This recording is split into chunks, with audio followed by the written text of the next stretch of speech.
Друзья, приветствую вас на канале, посвященной погоде рынка недвижимости Кипра. На сегодня пришло время подводить итоги прошедшего второго квартала 2026 года, и мы с вами будем говорить о рынке жилой недвижимости целой провинции Пафос. Да, за мной вы видите сад, где зацвела питахая, или же в простонародье это называют драгонфрукт. Достаточно красиво цветет, и цветет всего лишь один вечер, получается. На утро уже эти плоды или цветки исчезают, или тускнеют, назовем так. Но сегодня мы говорим не о питахае, хотя выглядит она очень красиво, когда цветет, а говорим о рынке жилой недвижимости провинции Пафос. Кстати, я нахожусь и живу также в этой провинции Пафос, но уже в муниципалитете или в городе Пафос. Разберемся с цифрами, что произошло в течение краткосрочного периода. Это у нас будет период сравнения всего лишь один месяц. Будем сравнивать май с июнем. И также будем смотреть по каждому городу, муниципалитету, который входит в провинцию Пафос, что произошло в течение года. В конце видео, друзья, досмотрите, поговорим об аренде.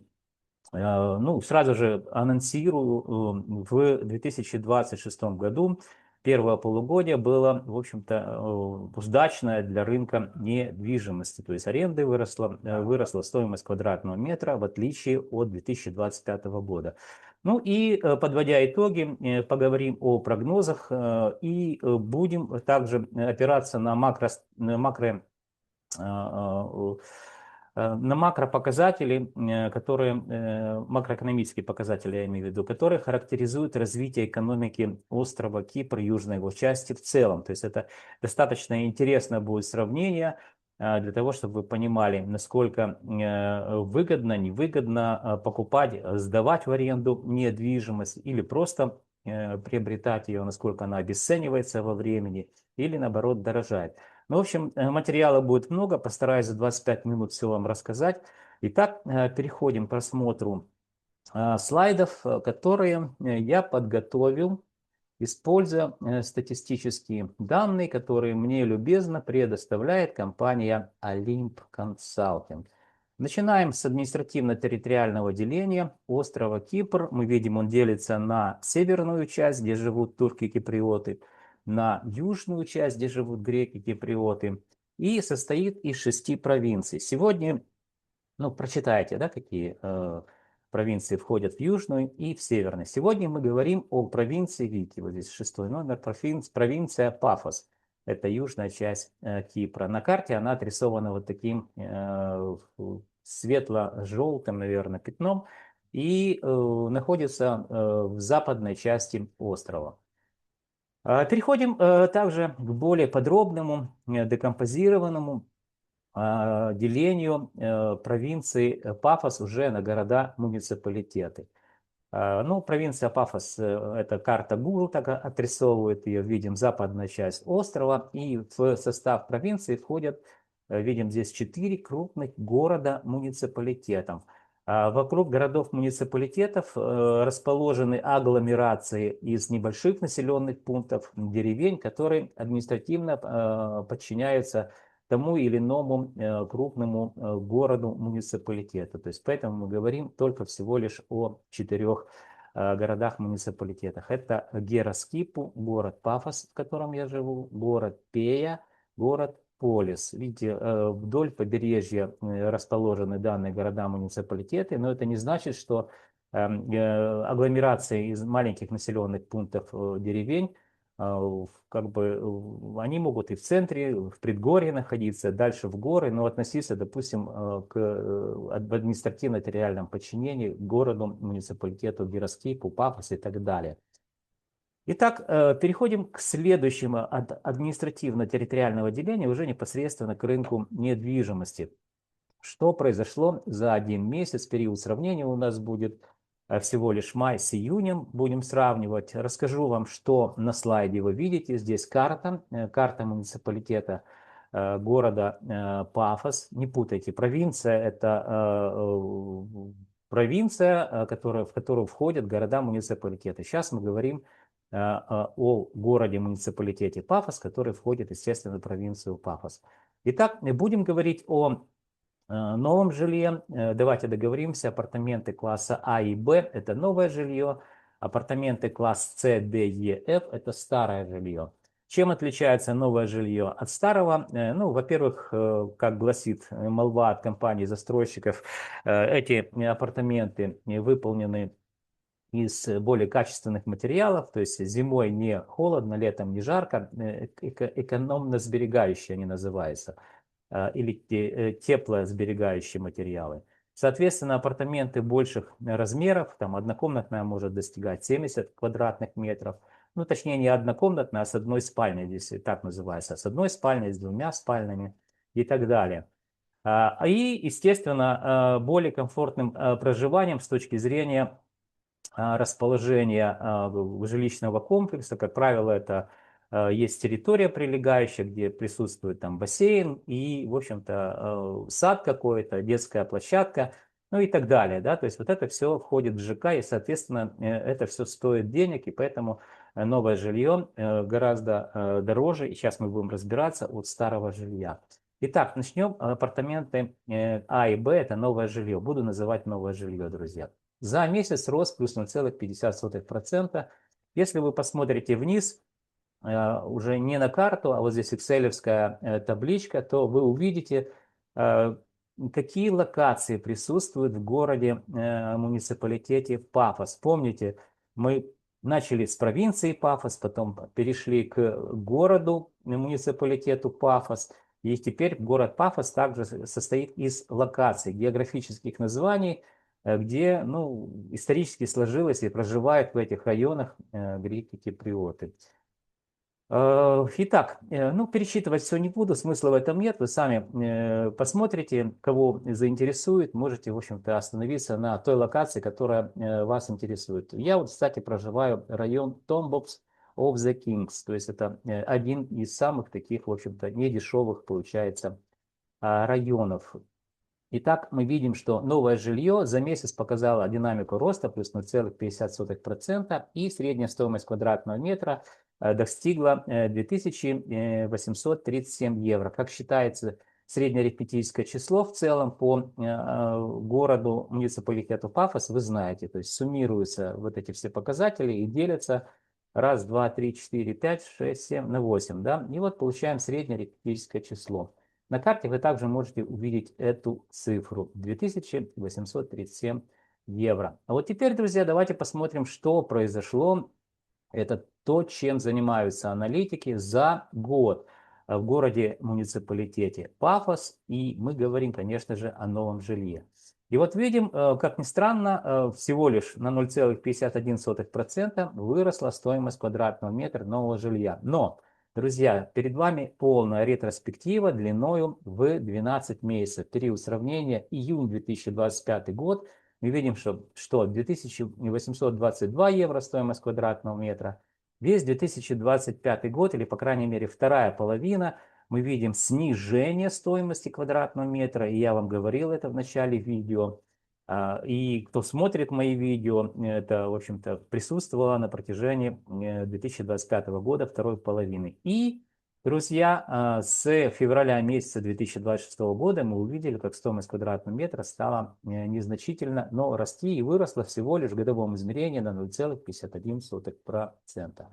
Переходим к другому, друзья, слайду. И здесь мы будем говорить о городе-муниципалитете, также Пафос, но уже старое жилье. Смотрим на карту. Подорожало она дороже, больше, чем новое жилье, на 0,57% всего лишь за месяц. И в абсолютных цифрах составила 2597 евро, это стоимость квадратного метра. Но вы можете посмотреть, да, разница. Вот я специально на карту концентрирую ваше внимание. Новое жилье 2800, а 2500 стоит старое жилье. С учетом того, что новое жилье по размеру больше, то, в общем-то, квартира значительно превышает стоимость старого жилья. Внизу вы также можете увидеть экселевские данные по локациям, которые мы уже проговаривали с нами. И повторение информации о том, что подорожала недвижимость, старое жилье на 0,57%. И среднее арифметическое число или стоимость квадратного метра достигла 2597 евро. Смотрим, что произошло за год с старым жильем в городе провинции Пафос. Но ситуация та же самая повторяется, друзья. Мы видели весь 2025 год, он, к сожалению, был неудачный для провинции Пафос. В других провинциях стоимость квадратного метра, друзья, росла незначительно. А Пафос был перегрет, скорее всего, и я об этом уже говорил, показывал. У меня есть видео, кстати, где мы посмотрели, сколько было предложений на рынке жилой недвижимости, сравнили с количеством домов, которые, так сказать, сданы в эксплуатацию, и увидели, что реально, ну, процентов там, по-моему, 25 от всего фонда жилого было выставлено для продажи. С чем это связано, я не знаю, но, скорее всего, это первичный рынок, который стал вторичным, вышел на продажу, то есть стали продавать вновь построенные квартиры. Их настолько было много, то есть перегрет компаниями-застройщиками был первичный рынок. Они это, к сожалению, на Кипре пока не понимают, да, и где надо строить, сколько надо строить. Ну, придет время. Кстати, в Украине та же самая история, я наблюдал. Компании-застройщики строили где попало, что попало, и это покупало все до определенного периода. А потом, конечно, все стало гораздо все хуже в плане продаж. Итак, мы видим, что снижение было весь 2025 год, или, по крайней мере, на этом графике мы видим вторая половина. И с января месяца рост стоимости квадратного метра, старое жилье, показал динамику роста плюс 0,59% за год. Период сравнения, еще раз напомню, июнь 2025 год с июнем 2026 года. Переходим к следующему, друзья, городу-муниципалитету. Это город Гераскипу. Видим, Google Map отрисовывает границы данного города-муниципалитета.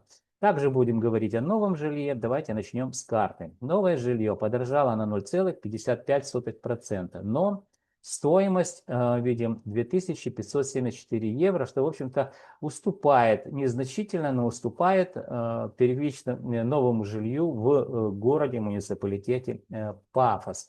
Внизу вы можете посмотреть локации, то есть город, муниципалитет, Гераскипу также делится по локациям или ценовым зонам, или историческим кварталам, микрорайонам, где проживают, в общем-то, греки-киприоты. Можете посмотреть, насколько сильно отличается, в общем-то, стоимость в зависимости от локаций. Но мы подводим итоги в целом по городу, муниципалитету Гераскипу, и видим, еще раз повторяем, что рост нового жилья за месяц 0,55%, и средняя стоимость квадратного метра 2574. Данные на карте и данные здесь, они, естественно, одни и те же, я имею в виду в таблице. Смотрим, что произошло с муниципалитетом Гераскипу на протяжении целого года.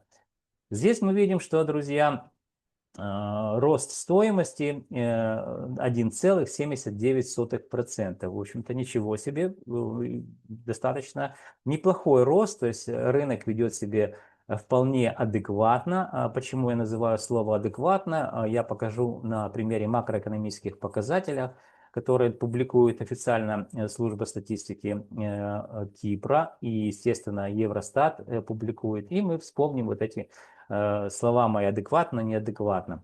Итак, мы видим, что в июне 2025 года стоимость квадратного метра составила 2529. И в июне 2026 года 2574. Еще раз повторюсь, в табличке внизу можете посмотреть рост в течение года 1,79%. Ну, а зафиксировали стоимость на июнь месяц, уже повторяться я не буду. Это новое жилье. Переходим к старому жилью того же города, муниципалитета Гераскипу. С карты начинаем, смотрим, что рост за месяц плюс 0,42%. Видим также, что средняя стоимость 2492 евро за квадратный метр, но отличается, в общем-то, видим, на 100 евро практически новое жилье от старого жилья. Данные, которые вас интересуют по локациям, можете посмотреть по старому жилью. Ну, а в среднем по городу-муниципалитету цифры я уже назвал. Средняя стоимость 2492 евро за квадратный метр, рост плюс 0,42%. Смотрим, что произошло с этим городом-муниципалитетом в старое жилье на протяжении 1 года. И тут мы видим, друзья, что на протяжении года, это половина 2025 года, и 2026 год, половина, ну, то есть период сравнения июнь 2025 год 2450, июнь 2026 год 2490. Внизу табличка показывает рост на 1,73% в течение года. То есть плохой рост, адекватный. И как бы по локациям, которые вас могут заинтересовать, можете посмотреть в данную экселевскую таблицу. Смотрим следующий, друзья, город-муниципалитет. Это Пея.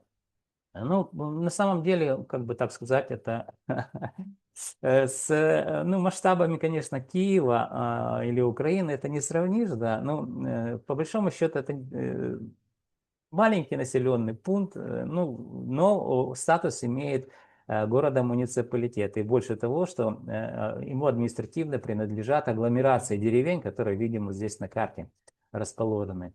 Но начнем с того, что новое жилье подорожало в Пее на 0,51%. И средняя стоимость квадратного метра, видим, 1978 евро. То есть, друзья, вы уже, наверное, заметили, удаление от центра притяжения, Пафос, да, гироскип уже дешевле стоит, Пея еще дешевле, то есть там 2500 гироскипу, Пафос 2600, 2500 гироскипу, 2400, а здесь уже 1900. То есть достаточно привлекательное место с точки зрения проживания и с точки зрения бюджетного жилья, которое вы можете приобрести.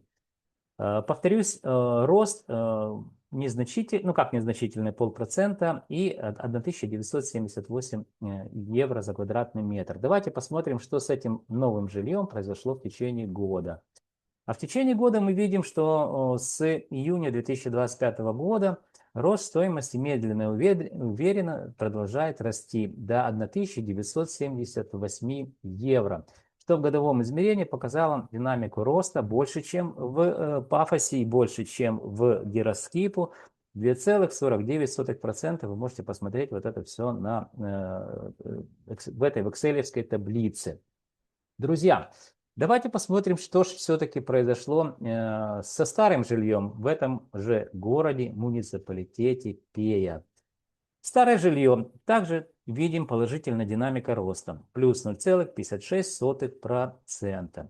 Также, друзья, видим, что стоимость квадратного метра ниже, чем нового 1802 евро за квадратный метр. Ну, почти на сколько? На почти $200 разница.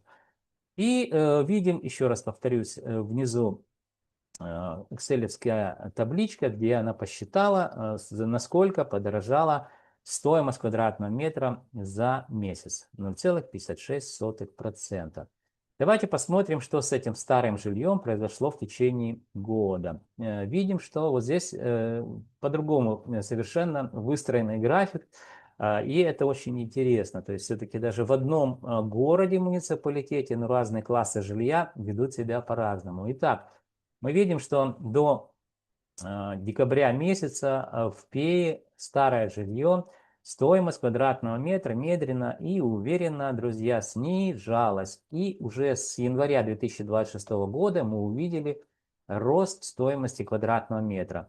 И, естественно, рост по годовому измерению всего лишь внизу видим 0,56%, то есть незначительный.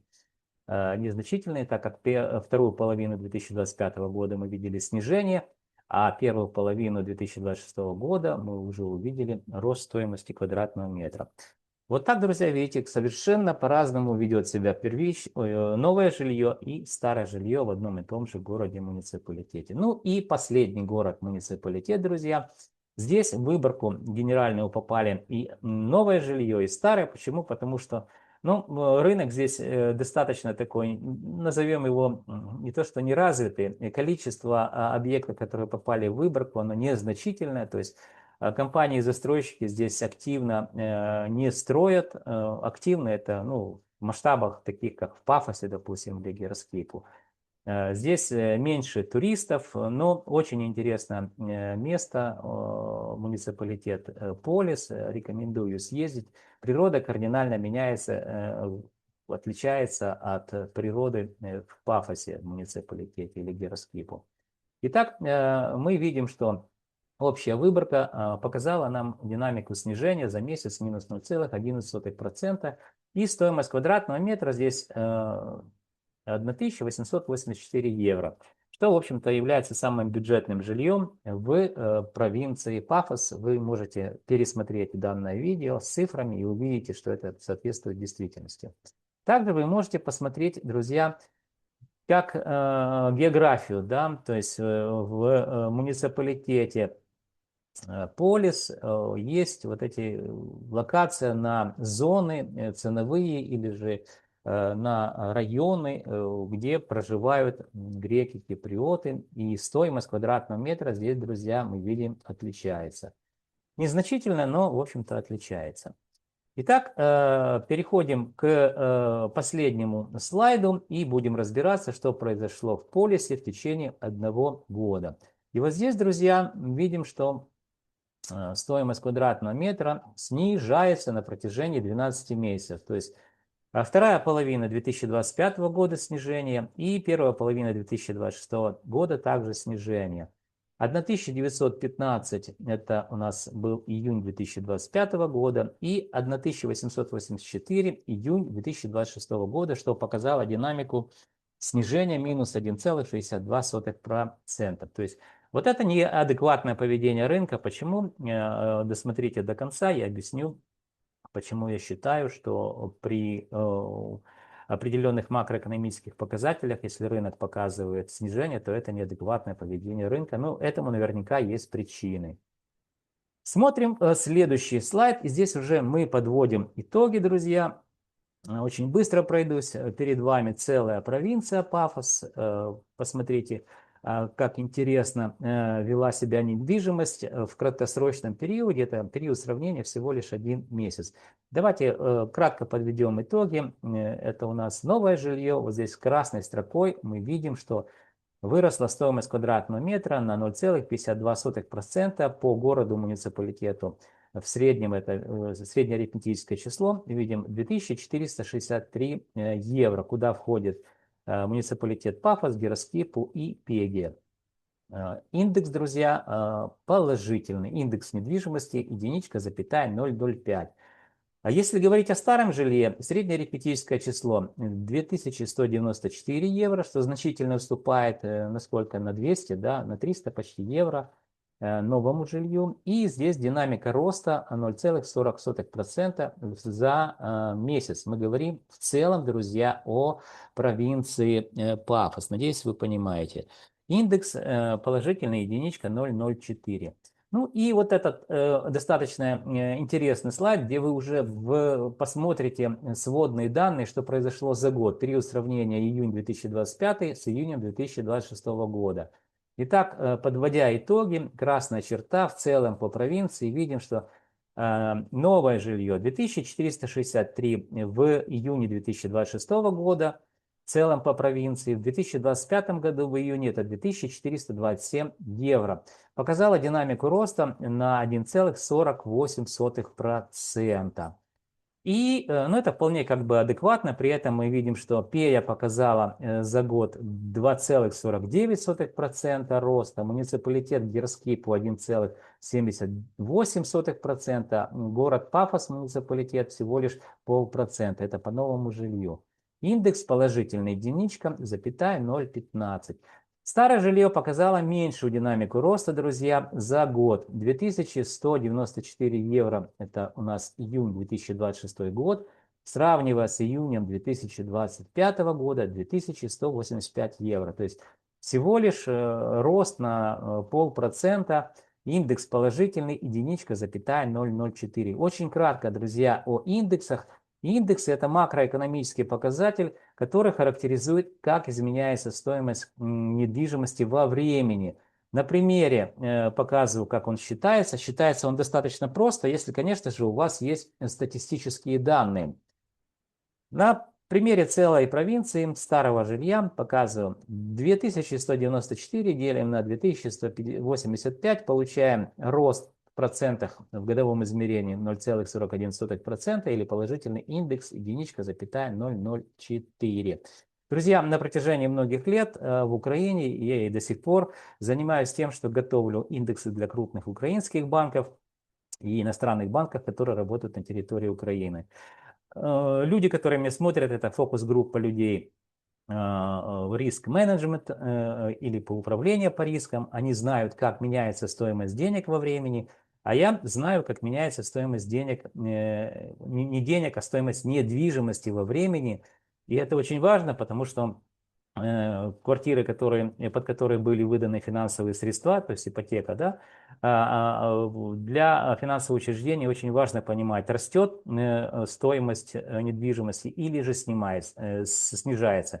И, в общем-то, вот эта синергия знаний помогает и мне, так сказать, развиваться, заниматься наукой. И, естественно, друзья, что помогает минимизировать риски финансовым учреждениям, у Украины. Надеюсь, данный проект по Кипру также будет работать спустя определенное время. Понятно, скорее всего, это будут иностранные банки, потому что кипрские банки, с ними очень тяжело говорить, то есть они практически не понимают данной ситуации, хотя она актуальна очень. А вот иностранные банки, которые работают на территории Кипра, к сожалению, их очень мало. Они, скорее всего, и могут быть, так сказать, потребителями данного продукта. Итак, давайте посмотрим теперь, что произошло.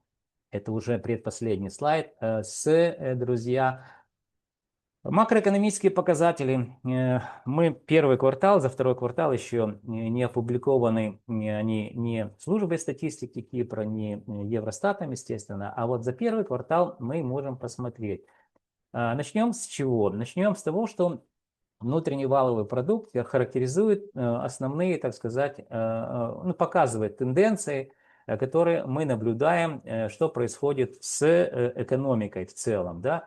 И если вы посмотрите, я вот тут желтым прямо выделил, драйверами роста ВВП или формирования внутреннего валового продукта являются всего лишь несколько отраслей.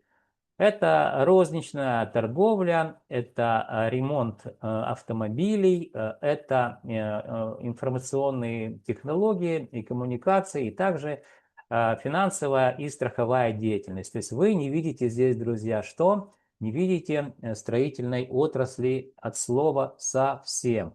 А вот теперь давайте мы посмотрим, что же произошло в первом квартале 2026 года, сравнивая с первым кварталом 2025 года. Это очень важно. Мы видим, что ВВП 2025 года 3,6% роста было.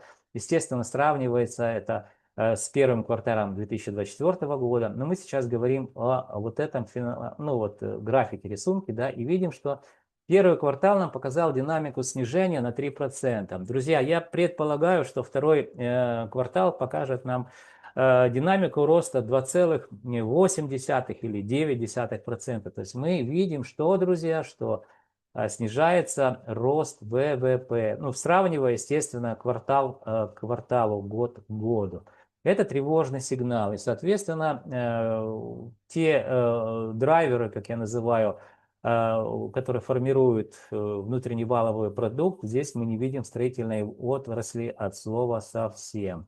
Ну, а теперь по поводу адекватности или неадекватности поведения рынка. Рынок вырос, у нас помним, да, всего лишь, давайте подсмотрим, всего лишь на новое жилье на 1,48%, в целом по провинции, старое на 0,5%. Так вот, друзья, второй график рисунок, сравниваем апрель, естественно, 2026 года, что произошло за год. Это инфляция, как вы видите. Что такое инфляция? Наверное, вы знаете. Если кто не знает, я расскажу. Существует такой закон стоимости, который гласит о следующем. Любая экономика работает сбалансированно, если товары и услуги, которые производятся в этой самой экономике, они соответствуют выпущенным деньгам. Это как и фиатные деньги напечатанные, так и там есть агрегаты М0, М1, М2, ну и так далее.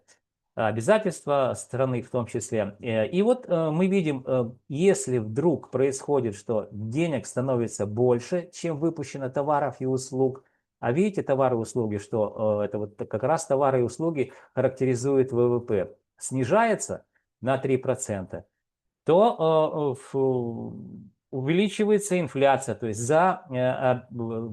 появляется больше денег, это обесцененные деньги, за эти деньги можно купить все меньше, меньше товаров и услуг. То есть вот это называется инфляцией. Так вот, мы видим, что инфляция 2,8%, да, 2,8%. Хотя вот здесь Евростат уже, друзья, я синенькую картинку показал, видим, что инфляция 3%.